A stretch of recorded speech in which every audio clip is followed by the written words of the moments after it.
everyone and welcome to my shop. Today I'm going to be doing a quick shop update type of video. There's lots going on here in the shop, but I do not have a finished project video for you this week. Sorry.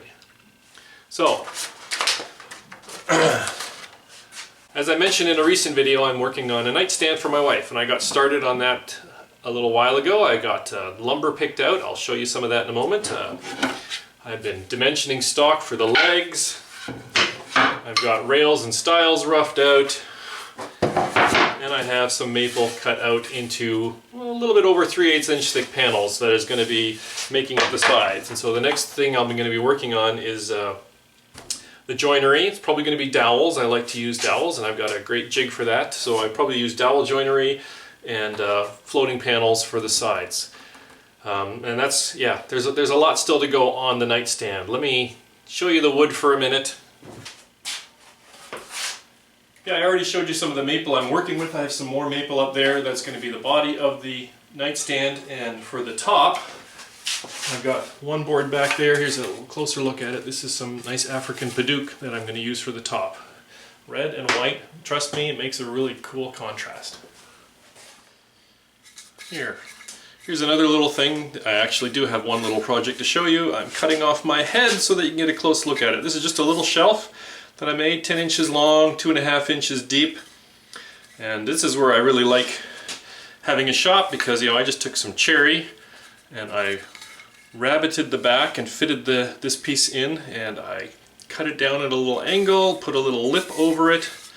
This is just a fun little project I threw together on Friday night. This is going behind our stove, and I'll show you that in a minute. We bought a new stove, and the new stove has a curved top, so there's no place to put the salt and the pepper and all that.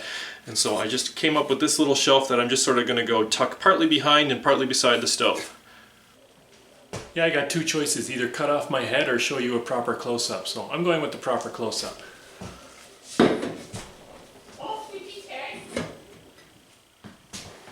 Almost impossible to do this without turning your back on the camera.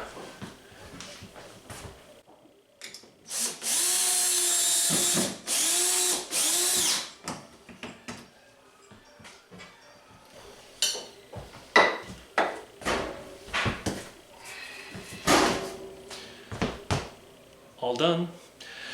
And of course, you know, if we don't like it, I can change it. That's the beauty of having a shop. Okay, part 3 of the shop update. I put the camera on the ground and it's pointing up at my basement ceiling here. My dust collector runs along that wall of the shop, but I've got a jointer on this side of the shop.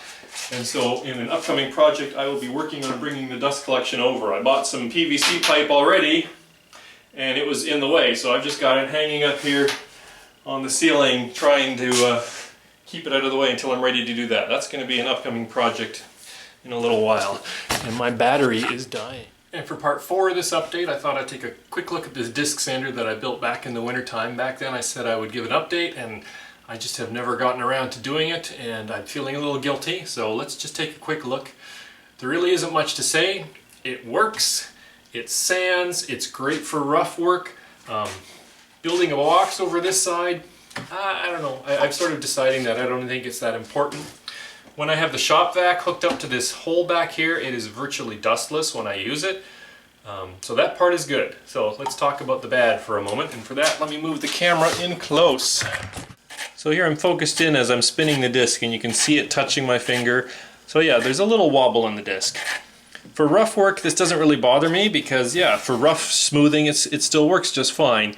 But at some point I should come up with a way of fixing that if I want to use this disc sander for any finer work. Okay. So that's about it for this update. As always, thanks for coming by and watching. If you have any questions or comments, please leave them down below. I do my best to answer as many as I can, and we'll see you next time.